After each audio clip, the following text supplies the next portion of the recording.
अस्सलाम वालेकुम जी, मैं हूं फ़याज़ महमूद और मेरे साथ मौजूद हैं एहतशाम कियानी। इस वक्त कमरा अदालत में मौजूद थे। बात करेंगे इस्लामाबाद हाई कोर्ट से आने वाली बड़ी ख़बर की। जो ख़बर ये आ रही है कि इस्लामाबाद हाई कोर्ट ने जो ट्रिब्यूनल है, इलेक्शन ट्रिब्यूनल, जिसमें इस्लामाबाद के तीनों हलकों की मुबैना धांधली के केसेस ज़ेर समात हैं, उनको बाकायदा ट्रायल से रोक दिया है। लेकिन ये बड़ा ही एक टेक्निकल किस्म का ऑर्डर है जो आज जारी किया गया है चीफ जस्टिस आमिर फ़ारूक की अदालत से।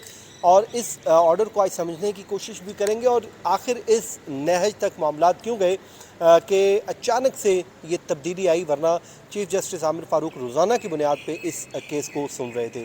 पीटीआई की जानिब से ये दरख्वास्तें दायर की गई हैं जिसमें उन्होंने इलेक्शन ट्रिब्यूनल को और की जो तब्दीली का ऑर्डर था इलेक्शन कमीशन का, उसको चैलेंज किया हुआ है, और साथ ही साथ जो इलेक्शन जो है ऑर्डिनेंस किया गया था उसके तहत जो तरमीम हुई थी उस पर भी कोर्ट से रजू कर रखा है। तो आज की जो अदालती प्रोसीडिंग्स हैं बड़ी अहम साबित हुई हैं, और जैसे ही बल्कि आगाज़ हुआ तो चीफ जस्टिस ने कह दिया था कि हम इसको 22 को रख लेते हैं, और उसके बाद ही मालूमात मिलना शुरू हो गई थी। लग ये रहा था कि शायद आज को बहुत लंबी चौड़ी प्रोसीडिंग्स नहीं होंगी। क्या साहब, सबसे पहले तो कोर्ट रूम का आज माहौल कैसा था, इब्तदा कहाँ से हुई, कैसे इंतहा तक पहुँचे आज? देखिए चौधरी साहब, इब्तदा में तो चीफ़ जस्टिस साहब ने जो इस्लामाबाद के तीनों रिटर्न कैंडिडेट हैं यानी कामयाब उम्मीदवार हैं, उनके वकील, एक ही वकील साहब पेश हुए, वकार नाम बता रहे थे, उन्होंने समझाने की कोशिश की कि जो इलेक्शन कमीशन ने ऑर्डर किया या आपने जो दरख्वास्तें दी थी जिसमें जज पर तासुब का इल्ज़ाम लगाया गया, वो दुरुस्त नहीं था। क्योंकि अगर आपको उनके किसी ऑर्डर से मसला था तो आप रिट पिटीशन दायर कर सकते थे। तो वकील साहब ने कहा कि रिट का हमारे पास वो इख्तियार नहीं था, हमारे पास वो हम रिट नहीं कर सकते थे। तो चीफ जस्टिस साहब ने कहा कि आप सड़क पार सुप्रीम कोर्ट भी जा सकते थे, आप रिट भी कर सकते हैं, रिट भी मेंटेनेबल है। लेकिन वकील साहब अपने मौक़िफ़ पर कायम थे। तो चीफ जस्टिस साहब ने कहा कि चलें फिर इस पर आपके आर्गूमेंट सुन लेते हैं। उस पर आर्गूमेंट शुरू हो रहे थे, लेकिन चीफ जस्टिस साहब ने उसके साथ ही कहा कि अगर दोनों फ़रीक़ैन मुनासिब समझें तो हम इस केस को 22 जुलाई के लिए रख लेते हैं और 22 को इसको फर्दर प्रोसीड करेंगे। क्योंकि इसमें दो चीज़ें हैं, एक तो इलेक्शन कमीशन का जो ट्रिब्यूनल तब्दीली का ऑर्डर है उससे चैलेंज किया गया है, उसके साथ ही उस कानून की शिकों को भी चैलेंज किया गया है कि जिसमें इलेक्शन कमीशन के पास इख्तियार है कि वो ट्रिब्यूनल किसी जज से दूसरे जज को मुंतकिल कर सकता है। तो इस पर चीफ जस्टिस साहब का ये मानना है, वो कहते हैं किसी कानून को स्ट्राइक डाउन करने का मामला जब आता है तो उस पर उन्हें डीपर अप्रिसिएशन में जाना पड़ेगा। वो उसको प्रिलिमिनरी उस पर आर्गूमेंट सुन के या मुख्तसर आर्गूमेंट सुन के किसी कानून को स्ट्राइक डाउन नहीं कर सकते। इसलिए अटॉर्नी जनरल को भी नोटिस कर रहे हैं। अभी तो यही बात हुई थी, लेकिन उसके बाद जो उन्होंने बात की वो पीटीआई के वकला और उम्मीदवारों पे बिजली बनकर गिरी।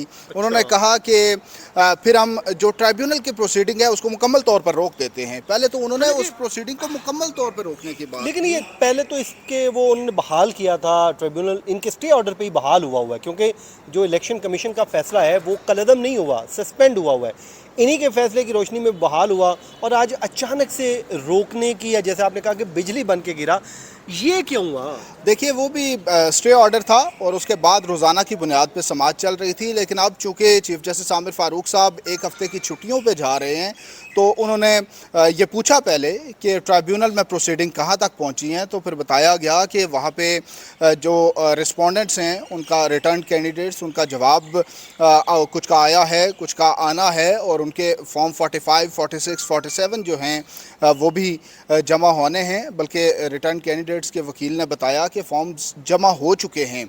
और उस पर फिर कोर्ट ने कहा कि अब जज साहब ने ये मुनासिब समझा कि कार्रवाई जो है वो कंक्लूड तो इतनी जल्दी नहीं हो सकती, लेकिन उन्होंने ये मुनासिब समझा कि दोनों पार्टीज़ को इक्वली ट्रीट करते हुए जो मुस्लिम लीग नून के कामयाब उम्मीदवार हैं उनको, उनके जहन में भी ये ना जाए कि कार्रवाई उनके खिलाफ आगे बढ़ रही है, जज साहब छुट्टियों पे हैं, ये केस नहीं चल रहा और इन्हीं का स्टे ऑर्डर है। तो इसलिए उन्होंने कहा कि इसको बैलेंस रख के चलते हैं कि ट्रिब्यूनल को कार्रवाई आगे बढ़ाने से रोक देते हैं। लेकिन उस पर शोएब शाहीन और फैसल चौधरी ने एतराज़ किया, बड़ा जोर लगाया। इनके वकील जो हैं सजील सवाती, उन्होंने भी रिक्वेस्ट ये की कि आप ट्रिब्यूनल को फाइनल ऑर्डर जारी करने से रोक दें, क्योंकि इससे पहले भी जो कामयाब उम्मीदवार हैं वो इस केस को प्रोलॉन्ग करने की, ट्रिब्यूनल में केस को प्रोलॉन्ग करने की कोशिश कर रहे हैं। और उनकी ये कोशिश है कि ये लंबा चलता रहे और कहीं जाकर कंक्लूड ना हो। तो उन्होंने ये भी कहा कि 4 महीने हो गए इनकी तरफ से, अभी फॉर्म्स जमा नहीं कराए जा रहे, अभी जवाब जमा नहीं कराए जा रहे, तो ये मज़ीद लंबा हो जाएगा। तो इसलिए रिक्वेस्ट ये है कि आप ट्राइब्यूनल को फ़ाइनल ऑर्डर करने से रोक दें, लेकिन कार्रवाई आगे बढ़ाने से ना रोकी जाए। फिर चीफ जस्टिस साहब ने ये 3-4 मुख्तलिफ तजावीज़ आई। फिर चीफ जस्टिस साहब ने कहा कि हम ऐसे करते हैं कि उन्हें प्लीडिंग्स जो हैं, जो अभी जो फॉर्म्स जमा होने हैं, रिप्लाइज़ आने हैं, उसके अलावा कोई एक मेंटेनेबिलिटी पे भी दरख्वास्तें हैं, तो उनको ये इजाज़त देते हैं कि वो उस पर सुन लें, लेकिन उस पर भी कोई ऑर्डर पास ना करें। फिर शोएब शाहीन साहब ने कहा कि उस पर ऑर्डर करने दें, प्रिलिमिनरी जो प्रोसीडिंग हैं उनको मुकम्मल होने दें, क्योंकि पहले ये काफ़ी लेट हो चुका है। तो अब अल्टीमेटली ये डिसाइड हुआ है कि ट्राइब्यूनल प्रिलिमिनरी जो प्रोसीडिंग है उनको मुकम्मल कर सकता है, लेकिन केस का बाकायदा जो ट्रायल है उसको आगे नहीं बढ़ाया। अच्छा, ये क्योंकि बड़ी टेक्निकल लैंग्वेज यूज़ की है, तो आम जो हमारे व्यूअर्स हैं उनको हम थोड़ा सा समझा देते हैं। कैनी साहब भी मौजूद थे, जहाँ पर मैं अगर गलत समझाऊँ तो कैनी साहब आप बिल्कुल इंटरवीन कर सकते हैं। देखें, जो आज कोर्ट ने ऑर्डर किया है, बुनियादी तौर पे उन्होंने ट्रायल जो है वो आगे बढ़ाने से रोका है। ट्रायल बढ़ाने से मुराद कि अगर कोई ट्रायल जब भी शुरू होता है तो ट्रायल में विटनेसेस को पेश किया जाता है, तो इट मीन्स कि आज के ऑर्डर के बाद विटनेस जो है विटनेस नहीं पेश किए जा सकते। जी बिल्कुल, ट्रायल आगे नहीं बढ़ सकता। अब बाकी रहेगी बात जो दूसरी प्रोसीडिंग्स उन्होंने कहा है, वो प्रोसीडिंग्स वो हैं कि कोई अगर कोई रिकॉर्ड आ रहा है तो आने दें, कोई दरख्वास्त आ रही है तो उसको सुन के आप निपटा दें जो दरख्वास्तें आई हुई हैं, और अगर कोई दरख्वास्त नहीं आ रही तो कोई बात नहीं, टक टुक लगे रहे, कोई बात नहीं। इस पर इम्पोर्टेंट चीज़ आसान अल्फाज में यही है फयाज साहब के 1 हफ़्ता तो चीफ जस्टिस साहब छुट्टी पे जा रहे हैं, उसके बाद उन्होंने कहा है कि वापस आऊँगा तो 22 से ऑनवर्ड्स हम इसको डे टू डे बेसिस पे सुनेंगे, और उन्होंने ये बताया है कि 1 हफ़्ते में हम इस मैटर को कंक्लूड कर लेंगे। अगर 1 हफ़्ते में कंक्लूड हो जाता है तो फिर ये कोई ऐसा लॉस नहीं होगा पीटीआई के जो अगर हो जाता है, जो पेटिशनर हैं उनके लिए। अगर हो जाता है तो अगर वो लंबा चलता है, अटॉर्नी जनरल साहब को भी नोटिस है और एक कानून पे साहब के आर्ग्यूमेंट्स आने हैं, उसके बाद डिसाइड होना है कि ये ठीक है, इलेक्शन कमीशन के पास ट्राइब्यूनल तब्दीली का जो इख्तियार है वो दुरुस्त है या नहीं है। तो अगर ये लंबा हो जाता है तो फिर उनके लिए ये नुकसानदेह होगा। क्या सब टेक्निकली जो मैं बड़े आसान अल्फाज में समझ रहा हूँ कि आज की जो प्रोसीडिंग के बाद मामला उसी 10 जून वाले ऑर्डर के बाद तकरीबन वहीं पर चला गया। उस टाइम जो ट्रिब्यूनल था बिल्कुल डिसफंक्शनल हुआ पड़ा था।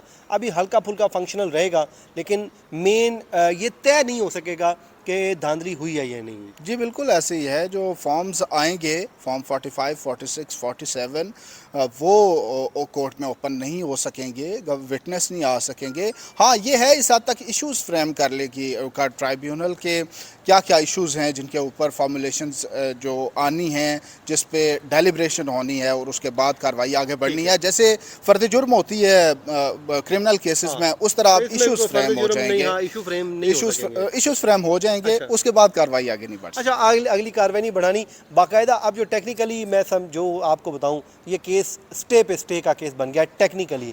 आज स्टे नहीं भी दिया और बल्कि दे भी दिया। तो ये था जी आज का हमारा वीलॉग। अपनी दुआओं में याद रखें मुझे और कैनी साहब को दीजिए इजाज़त। अल्लाह ने के बाद।